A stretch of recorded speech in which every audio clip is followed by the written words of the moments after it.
The pen scratched across the parchment with the weight of centuries behind it, and Arabella Ashborne read every word of the contract, from her crouched position inside the ventilation shaft above the negotiation chamber. Her heart hammering so loudly she was certain the vampires below could hear it. They probably could. She pressed herself flatter against the cold metal, barely breathing, watching through the grate as Lord Valdecroix, a skeletal vampire with silver hair that pooled around his shoulders like liquid moonlight, slid the document across the obsidian table toward the representative of House Morvain. The chamber was buried 3 floors beneath the Ashencroft Hotel in downtown Chicago, a building Arabella had been cleaning rooms in for the past 4 months under a false name, running from a life she had left in ashes. She had stumbled into this secret tonight by pure terrifying accident, following a strange noise through a staff corridor that should have been locked, and now she crouched above one of the most powerful backroom deals in vampire political history with nowhere to go and no way to unhear what she already knew. Oberon Ashenvale, firstborn heir to the Ashenvale bloodline, the most ancient and feared vampire dynasty on the eastern seaboard, was being sold, not in any crude human sense.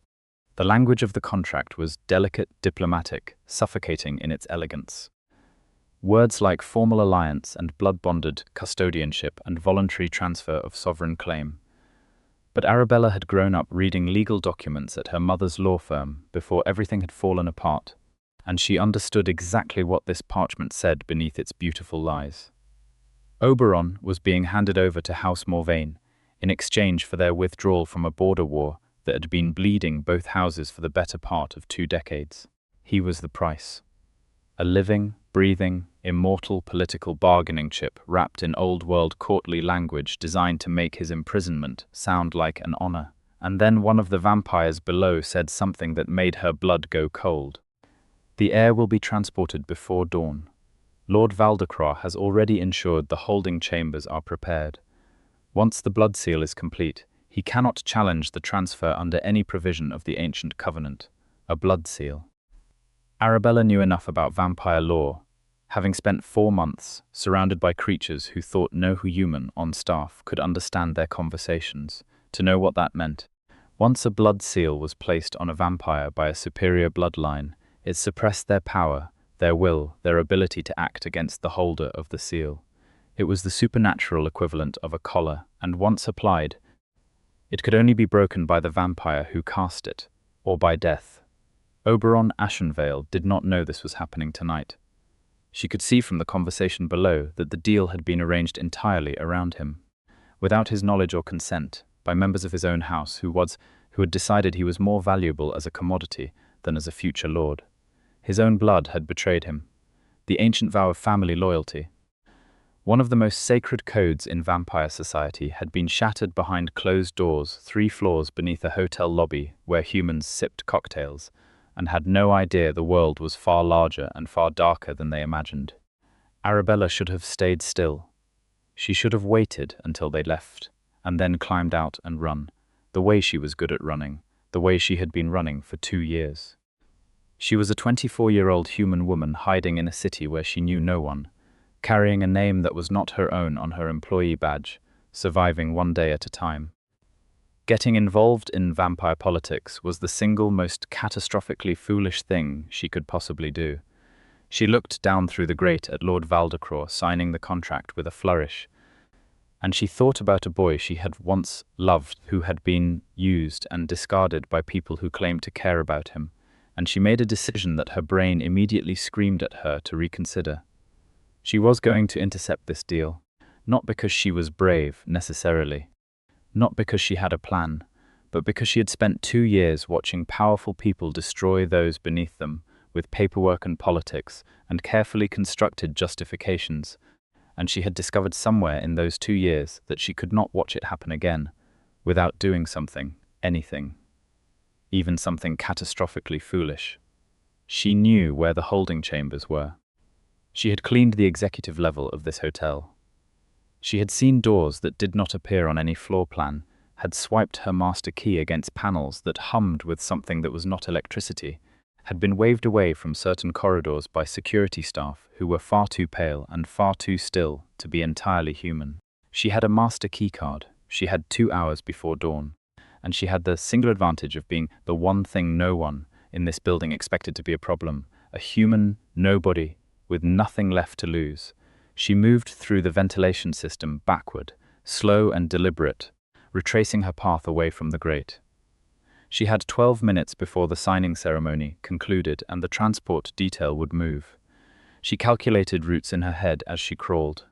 The same methodical compartmentalization that had kept her alive and hidden for 2 years, breaking the impossible problem into small, manageable pieces. Get to the East Service corridor. Use the staff elevator. Reach sublevel 3 before the transport team. Find Oberon Ashenvale before the blood seal was applied. Do not die. That last point felt aspirational. She dropped out of the ventilation access panel in a supply closet on sublevel 2, with considerably less grace than she had hoped. Catching herself on a shelf of industrial cleaning supplies and sending exactly 2 bottles of floor polish clattering to the ground, she froze, listened. Nothing moved in the corridor outside. She gathered herself, heart slamming, and slipped through the supply closet door into the hallway beyond. Sublevel 3 was colder.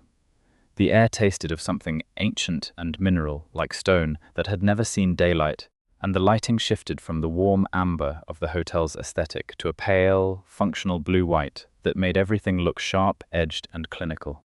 The corridor was long and lined with doors that had no handles, only panels, and Arabella pressed her master keycard against each one as she moved, watching the indicator light stay stubbornly red until the 3rd door from the end, where the light flickered green with a sound like a held breath being released. She pushed the door open. The room beyond was large, stone-walled, despite being beneath a modern building. The kind of deliberate architectural choice that spoke to centuries of vampire preference for old-world aesthetics, regardless of the surrounding structure. There were no windows, naturally. A single chair sat in the center of the room, heavy, carved from something dark and chained to it with links that glowed faintly with inscribed symbols. Was the most breathtaking and terrifying person Arabella had ever seen in her life. He was exactly what she had expected from everything she had overheard about the Ashenvale bloodline, and also nothing like what she had expected at all. Oberon Ashenvale was tall, even-seated, with the kind of presence that made rooms feel smaller simply by his being in them.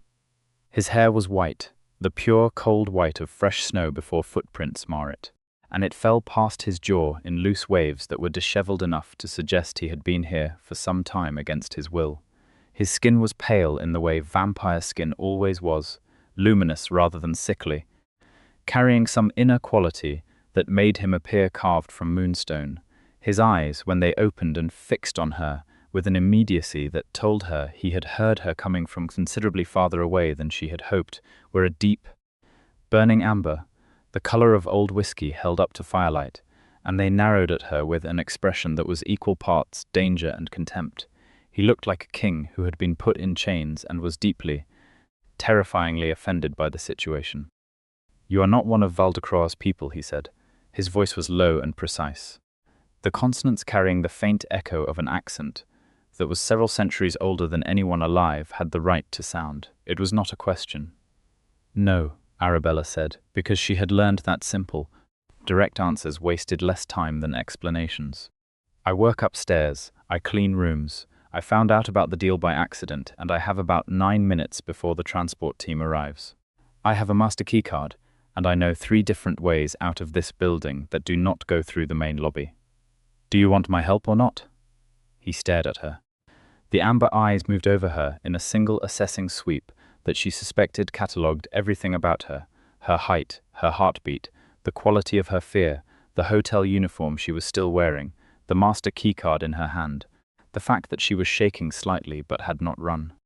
"You are human," he said, as if confirming something deeply improbable. "Observant," she said, 8.5 minutes. Something shifted in his expression. Not warmth, exactly, not yet, but a recalibration, the way a very intelligent creature looks when it encounters something that does not fit its existing model of the world. "The chains are blood-sealed," he said. "I cannot break them from the inside. It requires an external application of iron salt compound to the inscription points. There should be a preparation kit in the wall cabinet to your left. They keep it there as part of the holding protocol, ironic as that is. Arabella crossed to the cabinet without wasting time on commentary, found the kit and opened it. Inside were 2 small vials of something that looked like silver sand and a glass applicator that looked like it belonged in a chemistry lab. She looked back at him. Instructions. Apply the compound to each inscription point on the chain. There are 7. They will react visibly. Do not touch the chain itself with your bare hands once you begin. The blood seal reaction is not designed to harm humans, but the discharge will blister skin regardless. She pulled her sleeve down over her hand, gripped the applicator and moved toward him. Up close. The sense of his presence was even more overwhelming. Something that was not quite magnetism, but adjacent to it. A gravity that she suspected was part of what made ancient vampires so dangerous to humans who got near them. She focused on the chains instead. The first inscription point reacted the moment the compound touched it. A brief, sharp light like a camera flash, and the symbol carved into the metal went dark. She moved to the second, then the third. Her hands were steady. She had always been good in a crisis, which was either a personal strength or evidence of the number of crises she had navigated in her lifetime. She had never decided which. "You are remarkably calm," Oberon said, watching her work from what was clearly an unwilling position of dependence that he found deeply uncomfortable. "I compartmentalize," she said. 4th inscription. Most humans who encounter vampire holding chambers run. Most humans do not spend 4 months accidentally learning everything about a secret vampire court operating out of a hotel basement. 5th, 6th. I also grew up reading legal contracts, which is why I know what the document they just signed actually says, as opposed to what it pretends to say. The 7th inscription went dark. The chains fell. He was on his feet before she had time to step back, and the speed of it, that absolute and inhuman fluidity, made her heart lurch sideways in her chest. He stood at his full height, and the room felt distinctly smaller. For one long moment he simply looked at her, and she looked back at him, and the air between them was stretched tight with something she could not name and did not have time to examine. "We should move," she said. "Yes," he agreed. "We should." She led and he followed, which she suspected was the first time in a very long time that Oberon Ashenvale had followed anyone anywhere. But he did it without complaint, matching her pace through the corridor with the soundless grace of something that did not technically need to breathe. She took the service corridor east, the one that ran behind the mechanical room, and connected to a secondary fire exit that fed into the underground parking structure. She had mapped this building obsessively, out of habit, because she always mapped her exits. That particular habit had saved her life twice before and appeared to be doing it a third time. They were halfway through the parking structure when she heard the sound behind them. Several sets of footsteps moving fast and coordinated, and she grabbed his arm without thinking, pulling him sideways behind a concrete support pillar. He let her, which surprised her. He also put one hand against the pillar on either side of her, a motion that was simultaneously protective and territorial, creating a barrier between her and the direction of the sound, and she became intensely aware of the proximity and the amber eyes watching the space behind her with a predatory focus that made the footsteps slow and then stop entirely. 4 vampires in dark clothing appeared at the entrance to the parking level. They stood very still, scanning. Then one of them turned his head in the direction of the pillar, and the amber eyes beside her head went absolutely flat and cold, and Arabella felt the air temperature drop by several degrees. The vampire who had been looking toward them took one step forward and then stopped. Then, without any visible explanation, all 4 of them turned and moved in the opposite direction. She realized she was holding her breath. She let it go. "What did you do?" she whispered. "Dominance projection," Oberon said, his voice barely audible. "I made them feel that whatever they sensed in this direction was not worth investigating. It works better on lower bloodlines." He paused. "We should not rely on it holding. They will report back, and Val de Croix will send something stronger.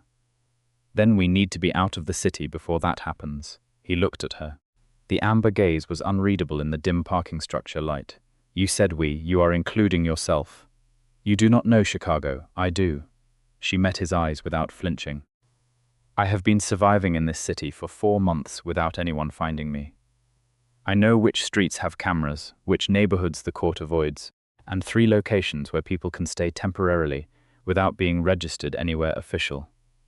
Unless you have someone you trust in this city who can shelter you before dawn. The silence that followed was its own answer. The blood seal was being prepared by members of my own house, he said, and the flatness in his voice when he said it was not emotional distance. It was the sound of something being held very carefully because it was dangerous to let it move. There are very few people I trust in any city tonight. Then we move together until you can establish contact with someone you do trust, she said. That is a practical arrangement, not a sentimental one. Can you accept that? He studied her for another long moment. Then he said, "What is your name?" Arabella Ashborne. I am Oberon Ashenvale. I know who you are, and yet you came anyway. She did not answer that, because the answer was complicated and the parking structure was not the place for it. So instead she moved out from behind the pillar and headed for the exit at the far end of the structure, and after a moment she heard him follow. The city at 3 in the morning was its own kind of cover, enough ambient noise and enough shadows, that one woman in a hotel uniform and one impossibly pale man in dark clothing could move without attracting the kind of attention that mattered. Arabella knew where the cameras were. She also knew that the court had eyes at the major transit hubs and the main arterial roads, so she took them through a sequence of back streets and service alleys that she had memorized the way some people memorize song lyrics, automatically and completely. She took him to an apartment in Pilsen that belonged to a woman named Dara, who was technically a subletter of a subletter, and who Arabella had helped with a noise complaint 4 weeks ago that had involved a vampire debt collector who had no legal standing to be on the premises. Dara owed her one, and Dara was not the type to ask questions, which were both qualities Arabella valued enormously right now. Dara Bope opened the door at 3:30 in the morning, looked Arabella, looked at Oberon, looked back at Arabella with the expression of someone who was filing several questions away for a later conversation, and stepped back to let them in without a word. The apartment was small, but its windows were covered with heavy blackout curtains that Dara used because she worked night shifts and slept during the day. It had running water, a deadbolt, and enough spatial distance from the Ashencroft Hotel to give them time to think. Arabella showed Oberon the room with the best window coverage, left him there, and went to the kitchen where Dara was already making tea and wearing the expression of someone composing questions into ranked order of priority. He is not dangerous, Arabella said, which was technically not fully accurate, but was accurate enough for the specific context of the next few hours.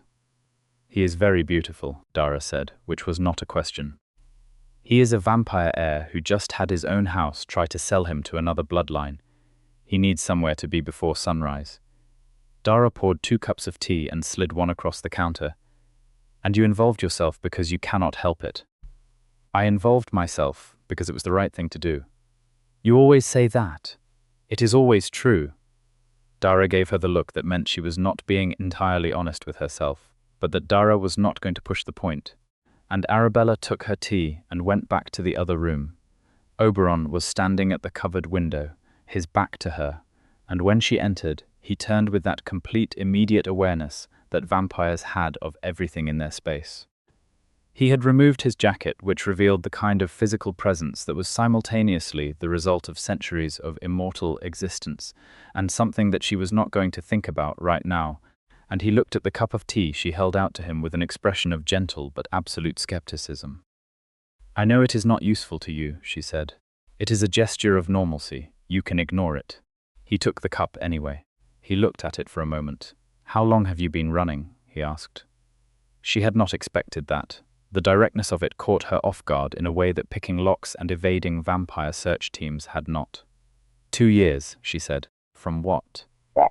From people who thought they could decide what my life was worth and what it was for without consulting me. She sat down in the single armchair in the corner and wrapped both hands around her own cup. It is not so different from what they were doing to you tonight, I suppose. The method is different, but the logic is the same. Someone decided you were more valuable as an object than as a person. He was quiet for a long time. Then he sat down on the edge of the narrow bed, which looked deeply incongruous with the kind of figure he cut. this ancient vampire heir, sitting on a second-hand mattress in a Pilsen apartment before dawn, and he looked at her with an expression that had lost some of its careful distance. "My father died 18 months ago," he said.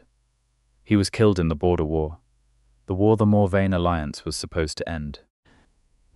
It did not seem to occur to the members of my house who arranged tonight's transaction that trading his heir for a ceasefire was a particular kind of insult to his memory. They probably thought it was practical," Arabella said. "Practical people are very comfortable with insults when the math works out. You have known people like that. I grew up with people like that." He set the untouched tea on the floor beside the bed and looked at her steadily. "You broke a blood-sealed holding chamber for a stranger on 9 minutes of planning and moral conviction. I want to understand what kind of person does that." "A reckless one," she said. "No. Reckless people do not stop to read the contract first." She looked at him. The amber eyes in the dim light of the apartment were warm in a way they had not been in the parking structure, and she felt the thing she had not allowed herself to name in the holding chamber to begin to take a more definite shape at the edges of her awareness. "Someone who could not watch it happen and do nothing," she said. "That is all." "That is not all," he said quietly, "but we can leave the rest for now." Arabella did not argue. The rest could wait. They had survived the night. That was enough for the moment. At dawn, Oberon went still in a way that was not sleep but was also not wakefulness, a kind of suspended state that vampires entered during daylight hours.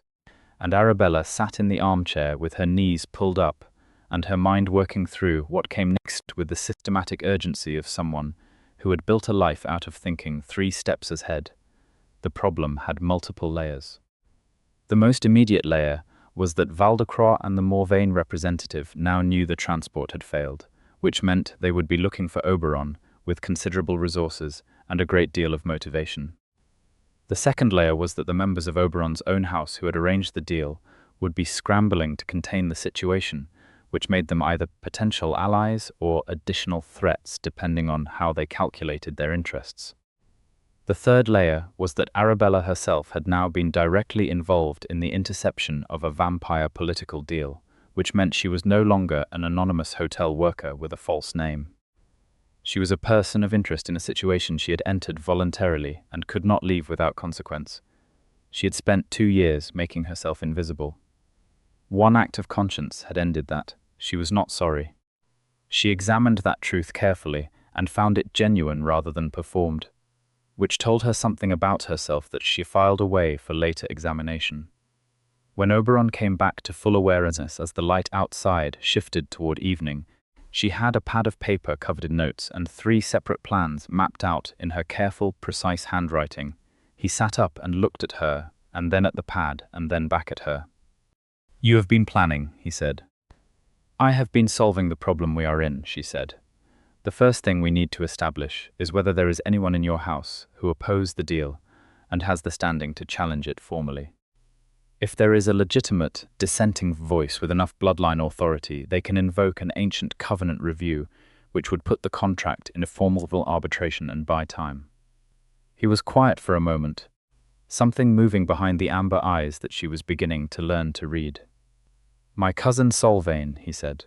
"She holds secondary bloodline authority in the house, and she was traveling in Europe when the deal was made. She did not sign the contract. If she can be reached before the blood seal is formally registered with the Covenant Court, she has legal standing to challenge. How do you contact her without going through any channel Valdecroix monitors? There are old communication methods. The Covenant Courts maintain a messenger network that operates independently of house politics. It is considered a neutral channel." He paused. "The nearest access point to that network in this city is the Meridian Club on the north side. It is nominally a private dining establishment.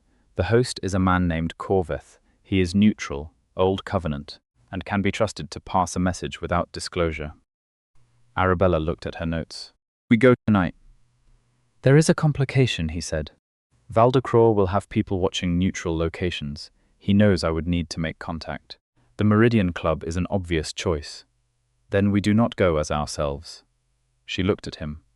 The white hair and luminous skin were not exactly things she could disguise, but there were approaches. "Do you have any ability to make humans not look at you?" Not the full dominance projection, but something subtler, a redirection of attention. Yes, most vampires of my bloodline age can do it, he considered her. I can extend it to cover a companion if they stay within arm's reach. Then we stay within arm's reach, she said, with considerably more steadiness in her voice than she felt. Because staying within arm's reach of Oberon Ashenvale was a proposition that operated on several levels simultaneously, and she was deliberately only engaging with the practical one. Dara produced a long dark coat that had belonged to a previous roommate, and that, on Oberon, looked like it had been made to measure by someone with excellent taste. She also produced a pair of sunglasses for him that he regarded with the expression of a man being asked to wear a paper hat, but he put them on, and the effect was less disguise than style, which was probably the best they could manage with someone who looked the way he did. Arabella changed out of the hotel uniform into her own clothes, dark jeans, and a grey jacket and boots she could move in, and braided her dark hair back from her face with the practiced efficiency of someone who had been keeping her appearance functional rather than decorative, for long enough that it was simply habit now.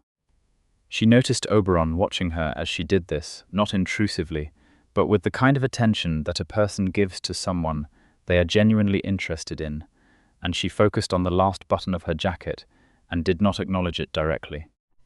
The Meridian Club was 40 minutes away by the route she chose, surface streets rather than the train, moving at a pace that was brisk without being conspicuous. Oberon walked beside her, and she felt the subtle shift in ambient attention that told her the redirection was working, the way eyes that started to track toward them slid away to something else instead, like water finding a different path. It was disorienting to be invisible in a crowd after 2 years of working to be invisible without supernatural assistance. She found she trusted the cover he was providing entirely, which surprised her. She had not trusted anyone's protection in a very long time. The Meridian Club was exactly what it appeared to be from the outside, which was a small unmarked door between a dry cleaner and a bookshop. Inside it was something else entirely. The room was long and low-ceilinged, panelled in dark wood that looked as old as any European cathedral, and the light came from candles in iron holders that cast everything in the kind of warm, moving glow that made the space feel both intimate and deeply serious. There were perhaps 15 people in the room, and approximately 11 of them were vampires, which Arabella assessed by the standard suite of signals she had spent 4 months learning to read. The man who came toward them moved the way all very old vampires moved, as though the laws governing urgency and effort did not apply to him. He was shorter than Oberon, but carried himself as though he were looking down at everyone, regardless of height, and his hair was the color of silver ash, worn in a long braid over one shoulder. His eyes were the pale grey of winter sky, and they moved from Oberon to Arabella with a precision that made her feel briefly catalogued. Ashenvale, said Corvus, in a tone that was entirely neutral in the way that very well-crafted neutrality tends to be. This is unexpected. I need the messenger network, Oberon said. Tonight. Urgent and sealed, and the young woman is with me. The pale grey eyes rested on Arabella for a moment longer. Brave, he said, which could have meant any number of things. Come through. The message to Solvane took 15 minutes to compose, and 3 minutes to transmit through a method that Arabella watched with the focused attention she gave to things she did not understand but wanted to, which involved an inscription medium she recognized as modified blood letter and a sealed courier container that Corvus described as moving through what he called the substrate, a layer of the world that was adjacent to, but not entirely within the physical space humans occupied. She filed the explanation away for later processing and focused on watching Oberon's hands as he wrote, the precise, economical movements of someone for whom written formal language was as natural as breathing, which it probably was given that he had been alive long enough to see formal languages develop and change. They were waiting for confirmation of receipt when the door of the Meridian Club opened. The figure who entered was not someone she recognized, but the reaction in the room told her everything she needed to know about what she was looking at. The conversations that had been happening around them did not stop exactly, but they shifted, became quieter, and more careful, the way a forest goes quiet when something significant enters it. The newcomer was female, tall, with hair so dark it was almost purple-black in the candlelight, and she moved with the deliberate quality of someone who had been sent to do a specific job and did not expect obstacles. She was wearing the formal sigil of House Morvain on a chain at her throat. Oberon stepped in front of Arabella before the figure was halfway across the room, not dramatically, not with announcement, simply with the absolute and immediate instinct of someone placing themselves between what they valued and what threatened it. And the motion was so natural and so complete that Arabella felt it in her chest before she processed it intellectually. "Lady Thessavain," Oberon said. His voice was even and cold, and carried the room without being raised. "This is a neutral space. You know the covenant on this. The neutral space provision does not apply when the subject of an outstanding transfer contract is present," said Thessavain, and her voice was smooth and precise and entirely untroubled. "Lord Morvain sends his regards. He asks that you accompany me voluntarily and spare the neutral house any unpleasantness." "The contract is under formal challenge," Arabella said, from behind Oberon's shoulder. "The challenge was transmitted through Covenant Network 20 minutes ago. Until it is reviewed, the contract has no enforcement standing. That is the ancient Covenant Code, Article 9, the Arbitration Suspension Clause." Every eye in the room was on her. Thessavain's gaze moved to her with an expression that was half surprise and half something that was not quite respect, but was adjacent to it. "You," she said, "should not know that. And yet," Arabella said. There was a moment that stretched itself out in the candlelit room, measured in heartbeats, and then Corvith said, from behind his bar, without looking up from what he was doing, "The lady is correct. The arbitration suspension clause is in effect as of the transmission log I witnessed at 2247. Any enforcement action taken in this establishment against a party under suspension is itself a covenant violation. I would strongly encourage Lady Thessavain to carry that information back to Lord Morvain." Thessavain looked at Oberon, then at Arabella, then for a long moment at nothing in particular. "This is not finished," she said. "It rarely is," Oberon replied. "But for tonight it is." She turned and left. The room exhaled.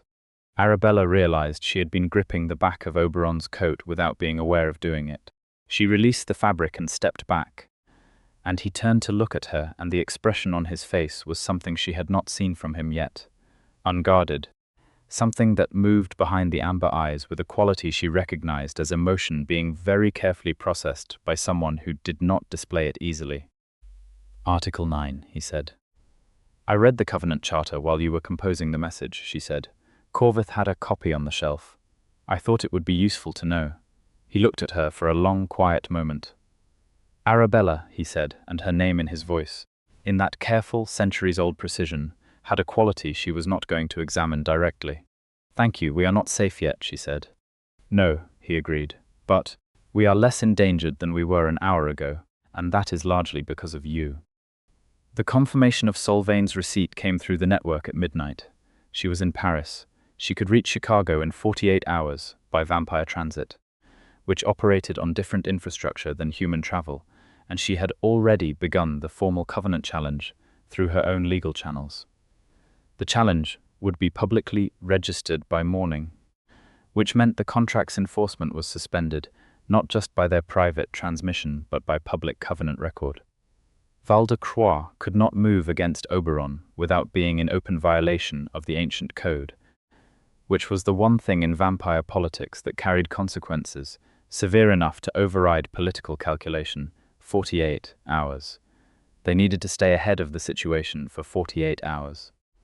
They went back to Dara's apartment because it was the safest option they had, and somewhere in the second hour after midnight, Arabella found herself sitting on the kitchen floor with her back against the cabinet doors, because the adrenaline that had been carrying her since she first crouched above that negotiation chamber finally cashed itself in all at once, and her legs had simply declined to continue. She did not cry. She was too tired to cry.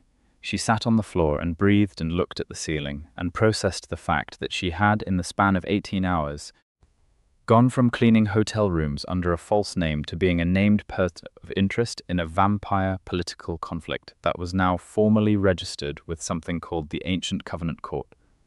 She heard him come into the kitchen. She did not look up. He sat down on the floor beside her, which was another thing she had not expected from him. This ancient, aristocratic, dangerous creature simply sitting down on a kitchen floor because she was on it. The kitchen was narrow enough that their shoulders were almost touching. "Tell me about the 2 years," he said quietly. She looked at the ceiling. "It is not an interesting story. I suspect it is more interesting than you prefer to admit." She was quiet for a moment. Then she said, "My mother was a lawyer, a very good one. She worked for a firm that represented a lot of wealthy clients, including several who had connections to vampire financial interests, which I did not know at the time. When I was 22, she discovered that a senior partner had been using the firm as a vehicle for covenant-adjacent money handling, laundering assets through human legal structures on behalf of a vampire house I had never heard of. She was going to report it." She paused. "They made it very clear that if she did, the consequences would extend to me. She reported it anyway, because she was my mother and she was constitutionally incapable of doing otherwise, and the consequences did extend to me. They went after my credentials, my identity, my apartment. They manufactured enough documented irregularities to make me unemployable and untrustworthy in any formal context. I ran because staying meant waiting for something worse." Oberon was very still beside her. "And your mother?" "Is in protective custody through a human federal program. She is safe. We cannot contact each other," she breathed. "That was the trade. She cooperated fully with the investigation, and they kept me out of it, and we agreed not to make contact that could be traced. I have been no one for 2 years because being no one is what keeps her safe." The silence that followed had weight and texture to it, and she felt him turn to look at her, even though she was still looking at the ceiling. "You chose invisibility to protect her," he said. "It was not a difficult choice. It was a profound one," he said, "and a lonely one." She looked at him then, because the word landed with enough precision to require acknowledgement. The amber eyes in the kitchen light were close and warm and entirely direct, and she found that she could not look away from them with the ease she usually managed when things became emotionally proximate. "Yes," she said, "lonely. I have been isolated for different reasons," he said. "My bloodline requires a performance of certainty and strength that leaves very little room for anything else. My father was the only person with whom I did not need to perform." The words were measured, but the thing beneath them was not. "When he died, I became the heir, which meant I became the most politically valuable and personally alone person in the house. And then they sold you," she said softly. "And then they sold me," he agreed. They sat on the kitchen floor for a long time after that, shoulders almost touching in the narrow space, and neither of them felt the need to fill the quiet with anything other than the quiet itself. Arabella thought that she could not remember the last time she had sat with someone in silence and felt safe enough to stay in it. She slept eventually, in the armchair, and when she woke it was afternoon, and Oberon was standing at the covered window again. A familiar position she was beginning to associate with the particular quality of his thinking. And on the kitchen counter there was a takeout bag with food in it that had clearly been organized by Dara or by some miracle of Oberon Ashenvale, making contact with the outside world, and she was too hungry to care about which. She was eating an extremely normal sandwich while a vampire heir watched the covered window and the city went about its daylight business outside, and she had a sudden, vivid awareness of how completely unusual this situation was and how entirely natural it felt anyway. "Solvain reached out through the network," he said, without turning from the window. "She has filed the formal challenge. It is registered. She also sent a secondary communication that I think you should know about. Tell me." "The members of my house who arranged the deal were acting on instruction from Valdecroix directly. He approached them 18 months ago, shortly after my father's death, while the house was in transition. He offered them financial protection in exchange for their cooperation in the transfer." He paused. "Valdecroix has been planning this for a year and a half. The blood seal that was prepared for the holding chamber was not a Morvain seal. It was one of his own. House Morvain was not acquiring me for their benefit. They were acquiring me for his." Arabella set down her sandwich. "He is building a collection." The amber eyes came to her. "What?" "Vampire heirs from different bloodlines. If he can blood seal them and hold them, he controls their houses through them. He does not need to win the border war. He just needs to own all the pieces on the board. She stood up. How many houses are in formal alliance with Morvain right now? 6, he said slowly, something moving behind his expression with increasing intensity. 6 formal alliances in the past 3 years, all arranged after the unexpected illness or death of the previous house heir. He is murdering heirs and replacing them with ones he controls, she said. Or trying to. How many of those 6 have independent bloodline verification of their current heir's identity and autonomy? The silence was very long. None, he said. The verification process was abolished as redundant 12 years ago during a covenant reform that Val de Croix himself lobbied out for. He set this up 12 years ago, she said. At least. They looked at each other across the kitchen.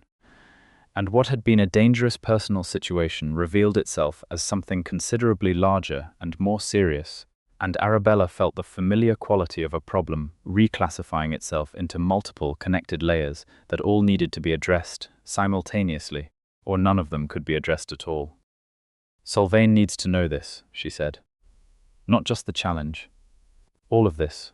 The full pattern, I know. He crossed the room toward her and stopped at a distance that was closer than was strictly necessary and that both of them were not discussing. This is no longer about my transport. This is a covenant-level conspiracy. It requires the full covenant court. Can Solvain convene the court? She can initiate the petition, but it requires supporting evidence, documentation, house testimony from at least 3 independent bloodlines. He looked at her. The contract I signed, the physical document, is still in the negotiation chamber. Sub-level 3 of the Ashencroft Hotel, Arabella said, which Val de Croix controls, which I have a master keycard for and can access through the ventilation system, she said. The same way I accessed the negotiation chamber the first time. He was very still. No, he said. Oberon, no, he said again. And the word had an entirely different quality the second time. Not a refusal so much as something more fundamental. The sound of a person placing themselves between someone they cared about, and danger the way he had placed himself between her and Thessavine in the Meridian Club. You have already put yourself in more danger than any person should face on behalf of someone they had never met. I will not ask you to go back into that building. You are not asking, she said. I am deciding, Arabella. I understand the risk, she said. I am the best person for this specific task. I know the ventilation routes. I know the security pattern. You cannot enter the building during daylight, and we need the document before Solvain can file the full petition. She looked at him steadily. Let me help. He looked at her with an expression that was a complex and layered thing. Protection and refusals, and something that was starting to look very much like the awareness that she was not going to be dissuaded by any argument he made, because she had already made her decision, and she had made it the way she made all her decisions, with full knowledge of the cost and an unwillingness to pretend the cost was a reason not to pay it. I cannot be there, he said. I cannot protect you. I know, she said. I have been in situations where no one could protect me. I know how to take care of myself. That, he said, makes me want to protect you more, not less. She did not know what to do with that, so she did not do anything with it. Only held the eye contact for 1 moment longer than she might have otherwise. I will come back, she said. I give you my word. I will hold that as the most binding thing I have ever been given, he said. And there was nothing in his voice that suggested this was anything other than completely literal. She went at 2 in the afternoon, when Val de Croix's people would be in their most suppressed daylight state, and the human staff would be at peak shift, which meant the most cover and the most noise. She left Dara's apartment with the master keycard and a small camera Dara had from an old photography hobby, and she walked back to the Ashencroft Hotel in the October afternoon light with the deliberate, unremarkable gait of someone returning to a shift. The hotel recognized her face, if not her intentions. She signed in at the staff entrance, acknowledged 2 colleagues she had worked alongside for 4 months, went directly to the supply closet with the ventilation access, and went back into the shaft. The negotiation chamber was empty. The document was still on the table, which spoke to the certainty with which Val de Croix had expected this to go smoothly. She photographed every page, the signatures, the seals, the blood-bonded clauses, the dates. She also found a second document behind the first that she had not known existed, A broader agreement that referenced 4 other house heirs by name and outlined transfer protocols that confirmed the exact pattern she and Oberon had theorized. She photographed that too. She was back out of the ventilation shaft in 22 minutes. She walked out of the hotel at a pace that did not hurry. She was 2 blocks away when she heard footsteps behind her that were too quiet and too even to be human. She did not run. Running was a signal. She turned into a coffee shop, ordered something she did not want, took a table against the back wall that had a line of sight to both the front door and the service exit, and sat with her phone in her hand and her body language communicating someone who was waiting for a friend. The figure who followed her in was not Thessavane. It was a young-looking vampire, male, with the kind of deliberate casualness that was a costume rather than a natural state. And he sat 2 tables away and ordered nothing, and watched her with the specific quality of someone who had been told to track rather than confront. She sent the photographs to Solvane's Covenant network address using the encrypted transmission method Corvith had shown her the previous night. Then she sent a second message to Oberon. Then she sat and drank her unwanted coffee and waited.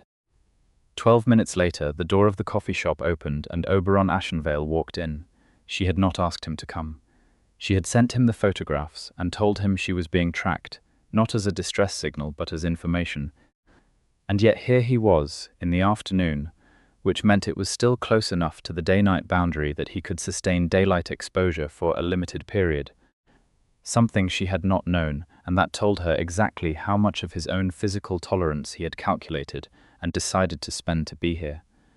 He crossed the coffee shop without any particular drama, and sat down across from her, and the tracker 2 tables away became very still in the way someone becomes still when they suddenly find themselves in the presence of something significantly above their threat threshold.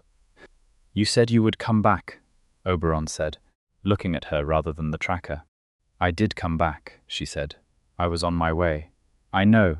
He glanced at the tracker once. The amber eyes in the afternoon light were burning and cold, and the look lasted approximately 3 seconds.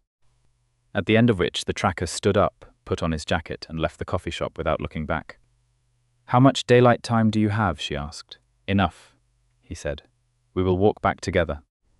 She looked at him across the small table in the afternoon light of a completely ordinary coffee shop, this ancient, white-haired, amber-eyed vampire who had sat on a kitchen floor beside her last night and said the word lonely with more honesty than most people managed in a lifetime. And she thought about how she had spent 2 years making herself small and invisible and contained, and how something in the past 48 hours had made her feel as though she were taking up the full amount of space she was actually supposed to occupy. "You are going to get sunburned," she said. "Vampires do not get sunburned," he said. "We get dramatically incapacitated. Is that happening currently?" "Mildly," he said. "It is manageable." "You came out in daylight for a mild incapacitation." "I came out in daylight," he said. With the directness that she was beginning to understand was simply how he spoke when he chose to be honest. "Because you were being tracked, and I could not sit in a covered apartment and wait." The thing that was building between them had been nameable for some time now. She named it quietly to herself in the privacy of her own chest and let it settle there like something that had found its correct place. "Let us go," she said, "before the mild part stops being mild." Solvane arrived in Chicago 39 hours after her receipt confirmation, which was 9 hours ahead of her own estimate. And she arrived not alone but with 6 members of the Covenant Court's independent review panel, which meant she had been building the case in transit and had convinced the court to initiate emergency proceedings before she even landed. She was tall and dark-haired with eyes the color of deep forest water. She walked into Dara's small Pilsen apartment like someone who was used to much larger rooms, but had decided the room she was in was adequate because she was in it. She looked at Oberon for a long moment, and something passed between them that was cousins and grief and relief and anger at the people who had caused the need for relief. And then she looked at Arabella. "You are the one who intercepted the transport," she said. "Yes," Arabella said. "You photographed the secondary document." "Yes. The secondary document confirms 11 attempted acquisitions over 14 years, 6 successful." Solvane's expression was controlled, but the thing beneath it was not. The Covenant Court is convening an emergency session in 48 hours. All 6 Morvain-affiliated houses are under review. Valdecroix has been formally summoned. She paused. Without the photographs, we had circumstantial evidence. With them, we have documented proof of a systematic covenant violation. He will not be able to walk away from this. What happens to him? Arabella asked. The Covenant Court has the authority to strip a vampire of their bloodline standing, Solvain said. Without standing, a vampire of his age cannot maintain physical stability indefinitely. He will be contained and his influence dismantled. She looked at Arabella with an expression that had stopped being assessment and become something closer to genuine. You did this. A human who knew nothing about vampire politics 4 months ago did this. I knew enough, Arabella said, and I had someone to do it for. She did not look at Oberon when she said it. She did not need to. She felt him look at her. The Covenant Court session was held in a chamber beneath the Art Institute, which turned out to have a sub-level that made the Ashencroft Hotel's arrangement look modest. The room was enormous and vaulted and lined with representatives of bloodlines that stretched back to before written human history, and Arabella sat in the gallery beside Solvain and watched Valdecroix stand before the review panel and have his centuries of careful construction dismantled testimony by testimony, document by document, until the enormity of what he had built became visible as the thing it actually was. Oberon testified. He stood in front of the court with the bearing of someone who was entirely in command of himself, and he was methodical and precise and devastating in his account, and Arabella watched from the gallery and felt something settle deep in her chest that she recognized as pride, which surprised her in its intensity. The court's ruling came at the end of the session. Valdecroix was stripped of standing. The 6 blood-sealed heirs were released from their seals in a ceremony that took 3 hours and left several of them visibly disoriented. The members of Oberon's house who had participated in the deal were formally sanctioned. The transfer contract and all subsidiary agreements were dissolved. Oberon walked out of the Covenant Court chamber and found her waiting in the corridor outside, and he stopped when he saw her, and the expression on his face was the one she had started to find most characteristic of him when the performance was entirely down, open and direct, and carrying more than he usually permitted himself to express. It is done, she said. It is done, he agreed. He came toward her and stopped closer than the practical distance required, and she did not step back. I owe you a debt that has no adequate measure. You do not owe me anything, she said. I disagree, he said. But I am aware that you will argue the point, so instead I will ask you something. He looked at her with the full weight of the amber eyes, unhesitating and steady. You are still running from the people who made you invisible 2 years ago. The human legal situation, your identity, your mother. She had not expected him to return to that. Yes. Solvain is one of the most accomplished Covenant lawyers alive. The legal architecture that was used against you and your mother is something that exists in a space where vampire and human law overlap. She can reach it. He paused. If you will let me ask her on your behalf. Arabella was very still. The corridor outside the Covenant Court, with its arched stone ceiling and its amber sconces, felt very quiet around the two of them. You would do that, she said. I would do considerably more than that, he said. I would like to. The words were careful, as his words always were, but the feeling behind them was not careful at all. I am aware that you have been alone for a long time, and that the people you trusted with your safety made decisions that cost you dearly. I am aware that asking you to trust again is a significant thing to ask, Oberon. I am also aware, he said, and the careful structure of the sentence was carrying something that was both very controlled and very full, that in the past 4 days you have been more fully yourself, more visible and present and genuine, than I suspect you have been in 2 years, and I do not want to watch you disappear back into invisibility when this is over. She looked at him for a long moment. The thing she had named to herself in the coffee shop was fully present now. Not a quiet certainty, but an actively felt one, and she thought about 2 years of being no one, and the moment she had crouched above that ventilation grate and decided to be someone anyway, and she thought about kitchen floors and the word lonely, and a man who came out into daylight for a mild incapacitation because he could not sit and wait. Ask Solvain, she said. Yes. He reached out and took her hand, not dramatically. Not with ceremony, just his hand finding hers in the quiet corridor in the way that feels more significant than grand gestures because it requires no staging. His fingers were cool and precise and held hers with a careful, complete certainty. "Thank you," he said quietly. "You keep thanking me for things I chose," she said. "That is exactly why I keep thanking you," he said. Sylvain took the case, and the case took 4 months, which were 4 months in which a great many things happened. Arabella moved out of Dara's apartment, who received a gratitude gift from the Ashenvale house that made her gasp audibly and then become extremely interested in the wall. She was given formal guest status in the Ashenvale house's Chicago residence, a townhouse on the north side that was considerably larger on the inside than its exterior suggested, because vampire architecture had some very interesting approaches to interior spatial design that she fidled away, alongside the substrate transmission method and the bloodletter inscription system in the ongoing archive of things she was building in her understanding of a world she had stumbled into. She worked with Sylvain's legal team, initially as a source of information about the human side of the case, and then, as her competence became visible to everyone in the room, as an active contributor to the strategy. Sylvain called her analytical and precise, and told her that if she ever wanted a formal position in Covenant legal practice, there was a training pathway for humans with the relevant aptitude. Arabella filed that away too. In a different section of her mind, the one labeled future rather than current crisis, Oberon was a constant. He was present in the mornings before she woke, had usually been working through correspondence and house matters since before dawn, and there was always coffee made when she came into the kitchen, which was a small thing, and not small at all. They spent evenings talking, properly talking, in the way that only happens when 2 people have decided they want to understand each other and have enough time to do it.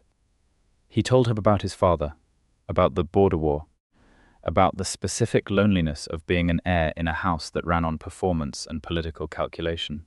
She told him about her mother, about the law firm, about the particular texture of 2 years of being invisible in a city that did not know her name. He was protective in ways that she found she did not resent, which surprised her, because she had spent 2 years resenting the idea that she needed protection. The difference was in how it was offered, not as an assessment of her capability, which he clearly considered significant, but as an expression of how he felt about her, which was something he had stopped being careful about somewhere around the 3rd week. He made space for her rather than limiting her space. He stood between her and things that were specifically vampire world dangers that she did not have the biology to counter, and he stepped back from everything else and watched her handle it with an attention that with an essence was admiring rather than supervisory. She found this irresistible, which she acknowledged to herself with the directness she applied to all honestly examined facts. The night Sylvain called to say the human legal case had been resolved, that the manufactured irregularities had been traced to their source and officially expunged, that Arabella's credentials and identity were restored, and the senior partner responsible had been referred to both human federal authorities and Covenant oversight. She was sitting in the library of the townhouse with Oberon across from her. She listened to the call with her hand flat on the cover of the book she had been reading, grounding herself in something physical, and when she put the phone down, she sat very still for a moment. "Your mother," he said. "She can call me now," she said. "Tomorrow." Sylvain says tomorrow the contact protocol is lifted. She had not cried in 4 months. She did not exactly cry now, but something released in her chest that had been held for 2 years, and she pressed the back of her hand against her mouth for a moment and breathed, and then she looked across at him, and he was watching her with an expression that was the most completely open she had ever seen from him. The amber eyes carrying everything he felt about her, fully and without management. He crossed the room and sat beside her on the library settee, and she leaned into him the way she had been not quite doing for 4 months, and his arm came around her with the naturalness of something that had been inevitable for some time and was simply now occurring. "It is over," she said. "The hiding is over," he agreed. "The rest is beginning." She turned her head to look up at him, and the proximity resolved itself into something that had been approaching for 4 months, and when he kissed her, it was with the precise and complete attention he gave to everything. Careful and warm, and carrying the specific quality of someone who has wanted something for long enough that doing it finally feels like relief. She kissed him back with the specific quality of someone who has been no one for 2 years and is very glad to be someone again. Her mother's voice on the phone the next afternoon was the most beautiful sound Arabella had heard in 2 years, and she sat in the kitchen of the Ashenvale townhouse and talked for 3 hours, telling as much as she could about what had happened and considerably less than had actually happened, because some explanations required a longer foundation. Her mother asked about the man she could hear moving around in the background of the call, and Arabella said, simply, that he was someone important. Her mother, who had always been perceptive in the way lawyers tended to become, said, with a warmth that made Arabella close her eyes, that she sounded like herself again. She was herself again. Oberon arranged for Arabella to formally meet Solvayne in a context that was not a legal war room, which resulted in an evening that began over dinner and became a conversation that lasted until 3 in the morning. Solvayne was sharp and dry-humoured and had 3 centuries of opinions about vampire court politics that she dispensed with an efficiency that made Arabella feel immediately that she was in the presence of someone she was going to spend a significant amount of time arguing productively with. At the end of the evening, Solvayne looked at Oberon and said, in the language of someone issuing a formal opinion, that Arabella was the best thing to happen to the Ashenvales' house in a very long time, and that she hoped he was not going to mishandle it. Oberon said he had no intention of mishandling it. Arabella said she would handle herself. Thank you. At which point both Ashenvales looked at her with expressions that were slightly different versions of the same appreciations. She accepted Solvayne's offer to enter Covenant legal training 3 months later. The pathway for humans was not common, but it existed, and it had the significant advantage of operating in the space between vampire and human law, which was exactly the space where Arabella had spent the past year, and where she had discovered she was, apparently, naturally effective. The work was complex and satisfying in the way that very difficult things are when they suit you, and she went at it with the same methodical intensity she had applied to everything since she was 22, and learned that the world was less straightforward than her mother's law firm had suggested. She was studying Covenant property law in the library one evening, 6 months after the Covenant court ruling, when Oberon came in and sat down across from her and looked at her with the expression that meant he had something to say that he had been thinking about for some time and was now ready to say. She set down her notes. What is it? He reached into his jacket and placed something on the table between them. It was small and dark, a simple band of something that was not metal, inscribed with a pattern she recognized from the Covenant law texts as an old bonding form. She looked at it, then at him. This is not a blood bond, he said immediately, because he knew her well enough to address that question before she could ask it. It has nothing coercive in it. It is a voluntary designation, a formal statement of intention and regard, recognized by the Covenant as a significant but fully revocable commitment. He paused. In human terms, the closest equivalent is a promise, a genuine one. She looked at him for a long moment. The amber eyes in the library light were steady and warm, and entirely without the performance she had watched him shed over the past months, the armor of the air that he still wore in public, and that he simply did not wear with her. You have been thinking about this for a while, she said. Since kitchen floor, he said. The night you told me about your mother. That had been 9 months ago. She considered this. You are very patient for someone who wanted to have this conversation 9 months ago. You needed time, he said. You needed to reclaim your name and your work and your person. I was not going to offer you something permanent before you had fully returned to yourself. This, she thought, was exactly the thing. This was the specific quality of him that had made her fall in love with him, not in a single dramatic moment, but in a continuous accumulation of moments exactly like this one, moments where he chose her wholeness over his own desire. Oberon, she said. You do not have to answer now, he said, or at all. The offer is genuine, and it is also genuinely without, she said. He stopped. Yes, she said again, clearly and without qualification. I would very much like to have your promise. The expression that crossed his face was the most unguarded thing she had ever seen from him, and she had seen him on kitchen floors, and in sunlight, and in the middle of Covenant Court testimony, and in the quiet dark of mornings, when he did not know she was watching. All of those had been beautiful. This one was something else.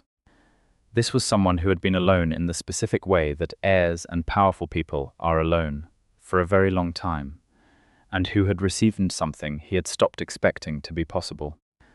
He picked up the band and took her hand, and placed it on her wrist, where it settled with a warmth that she had not expected from it, and that she suspected was the covenant enchantment responding to mutual intent.